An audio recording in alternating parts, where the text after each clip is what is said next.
Danciel found himself entranced with her, the sound of her voice sending a shock through him. As her doe eyes glanced over him, a strange shiver went up his spine, like electricity in his veins. He had to shake himself out of it and regain his cool, confident composure. "Could I have a moment of your time, miss?" His question trailed off, the end of it lingering in the air as he waited for her name.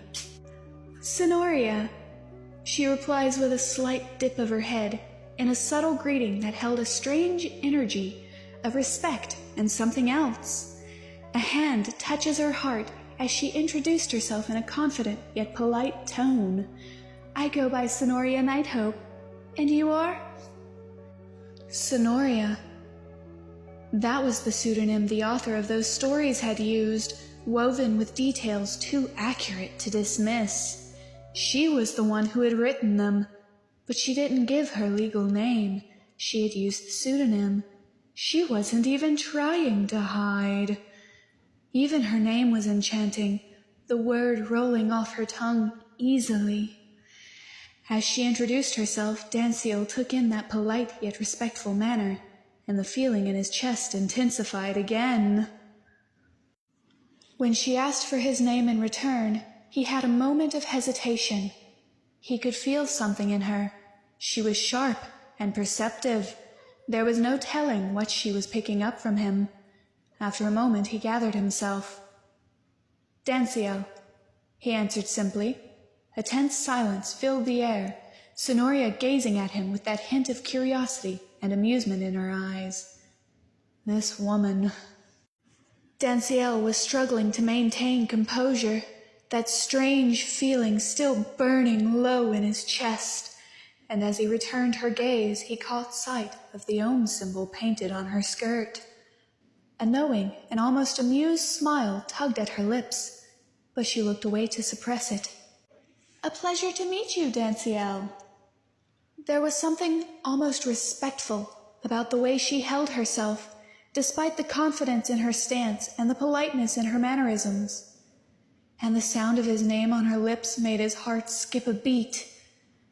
She brushed a hand through her hair as the wind ruffled through it, her other resting atop the walking staff. Danciel found himself feeling almost impatient under the weight of her attention. The feeling in his chest flared up again, demanding his attention. As Senoria brushed a hand through her hair, he couldn't help noticing the way her long, dark hair caught the light. It was like threads of silk, a mesmerizing chestnut color that stood out. His gaze trailed over it, and for a moment, he found himself wondering what it felt like to the touch. The thought broke him out of his state of mind, and he shook himself out of it. What was he doing? This was no time to be distracted by such things. He was Danciel, the king of dragons, and he was not so easily distracted. But something about this woman was getting under his skin, something he didn't quite understand. He would have to get to the bottom of this. With that thought in mind, he found himself breaking the silence first. "I couldn't help but notice the symbol painted on your skirt. What does it mean?" As he spoke, Danciel was trying to keep his tone neutral and professional, but he couldn't help the hint of curiosity that showed through. It was an innocent enough question, but to him the symbol felt familiar, and he was hoping to confirm his suspicions. Senoria's eyes narrow, almost imperceptibly, as if she was trying to figure out if he really didn't know what the symbol was, as if she knew he was testing her knowledge to see if she was the one spreading the hidden truths about supernatural beings and the dragons. She let out a soft chuckle, the fingers of her free hand covering an amused smile as her eyes glittered with wisdom and intelligence. "That is the Hindu symbol for the third eye chakra. It represents the Om frequency in the Buddhist meditative practices regarding the chakra system." Danciel was a skilled practitioner in the energetic arts, so he already knew what the symbol was. He had been testing to see how much she knew, and he was impressed. Senoria responded to his question with a level of knowledge and familiarity that was rare. She truly did know what that symbol meant, and even the significance of the third eye chakra in the Hindu and Buddhist meditation. His suspicions were confirmed. This woman was not an ordinary human. She was aware of and understood the energetic arts in a way few people did. Even more, she was not afraid to reveal her knowledge. He had to admit, he found this woman fascinating. "I get the feeling," Sonoria began in a bemused tone, her expression belying a hidden understanding as she leaned against the staff in her hand, crossing her fishnet-clad legs, "that you already knew the answer to that question. Who are you, mon chéri, and what brings you to this tiny southern town?"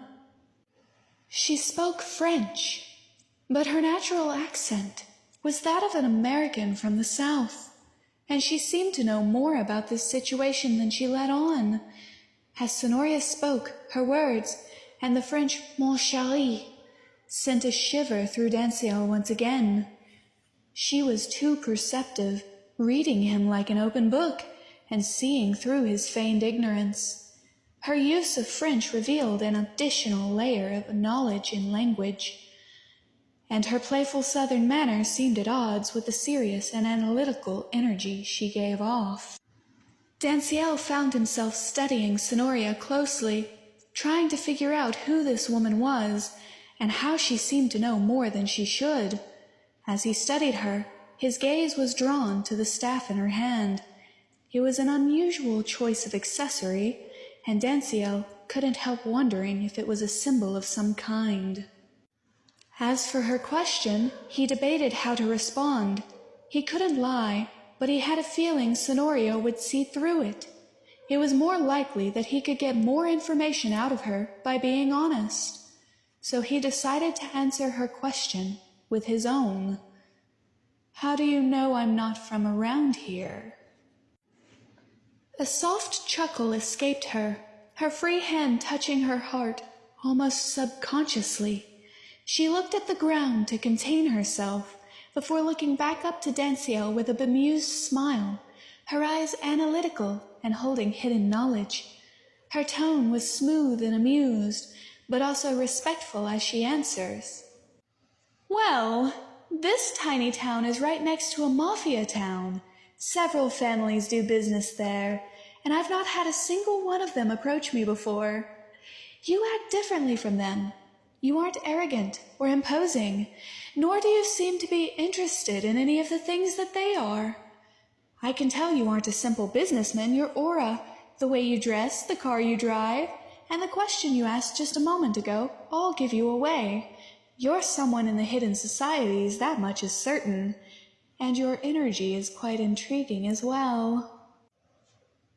The way she added that last comment made it seem as though she recognized his energy, and it made him think of the unknown person who had been making him feel possessive and almost obsessive longing towards them for months now. He had thought they were two different people. But could the author who was telling everyone about the supernatural beings and hidden truths of the world, and the person who had infiltrated his mind, could they both be this mysterious woman standing before him? Danciel found himself stunned by Sonoria's words, her analysis of him all too accurate. She didn't just have knowledge of the supernatural. She was also highly intuitive and observant. The way she talked about his energy as if she recognized it only reinforced his suspicions that this woman could be connected to the unknown presence that had been gnawing at his mind. He listened closely to her words, trying to glean more information from her, but he also felt an increasing sense of uneasiness at her insightful comments. "So who are you, mon chéri Danciel? I get the feeling this isn't mere curiosity." Sonoria spoke again, in that smooth and amused tone, her demeanor respectful and confident.